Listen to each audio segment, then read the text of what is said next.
ekibuuzo kiri nti osobola okubeera nga olaba Allah subhanahu wa ta'ala, tusobola okubeera nga tumulaba mwene ensi oba ku lunaku lw'enkomerero ng'omu, oba baganda baffe abamu abasiraamu we basomesa, baganda baffe abasunni nga we basomesa nti tujja kubeera nga tumulaba ku lunaku lw'enkomerero. Twagamba nti abashia ithna ashara abagoberera ekiraamo kya Nabi Muhammad sallallahu alayhi wa alihi wa sallama Qur'an wa itiratihi, ekiraamo kya Nabi Muhammad Qur'an n'abantu b'enjuye nga bitwala mu Sahih al-Muslim volume 2 page number 238 nti Katonda yatonda era yalonda Suratul Qasas aya 68 nti era nga Nabi tanaba kufa yaleka abasika be Qur'an ne Ahlul-Bayt alayhim salatu wassalam ababagoberera nga be abashia ithna ashara bo bakkiriza ne bagamba nti Allah subhanahu wa ta'ala tasobola kubeera nga alabibwa.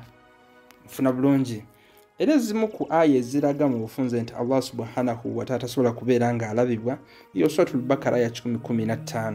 Buli wamu mfuna bulungi woba olaze osangawo Allah subhanahu wa ta'ala, osangawo ayatihi obubonero bwa Allah subhanahu wa ta'ala. Nolwekyo buli wamu Allah subhanahu wa ta'ala abeerawo. Kati gwogamba nti ogenda kubeera nga omulaba, ani agenda okubeera mu bifo ebirala? Ne tugamba nti ebiyungo bireetera onfuna bulungi omuntu wabanga alina ebiyungo ba Allah subhanahu wa ta'ala bagamba nti alina ebiyungo amaaso, emikono n'ebigere bwebityo, kiba kitegeeza nti afaanana ebitonde ebirala. Ate nga wabanga yeeyogerako ya Allah subhanahu wa ta'ala mu Suratu Shura aya 11 agamba nti laisa kamithlihi shay, teri kimufaanana wadde n'ekimu. Lwekyo oba gwogamba nti agenda kulaba n'amaaso nga gwe gwolina, endowooza yo entegeera yo ebekontagana ne Qur'an ey'ekitiibwa.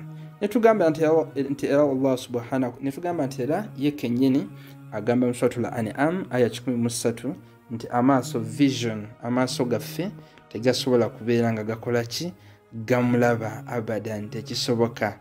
Mufuna bulungi la tudrikuhul absar, amaaso gaffe tegasobola kubeera nga gakola ki, gamulaba n'olunaku n'olumu. N'abeera baswahaba oba abagoberezi ba Nabi Musa ba Bani Israel bwe baagana okukkiriza Nabi Musa ne bagamba nti twagala kubeera nga tulako Allahu tumukkirize, Allah subhanahu wa ta'ala yabagambirawo straight nti lan tarani, yagamba Nabi Musa abo bagamba nti simanyi bagala kundaba, tekisoboka kubeera nga okola ki, ondaba. Lan, tekirisoboka, never will it happen, walakin unzur ila jabali, wabula tunuulira ki, olusozi, ojja kubeera nga olaba ayati zange nti wendi.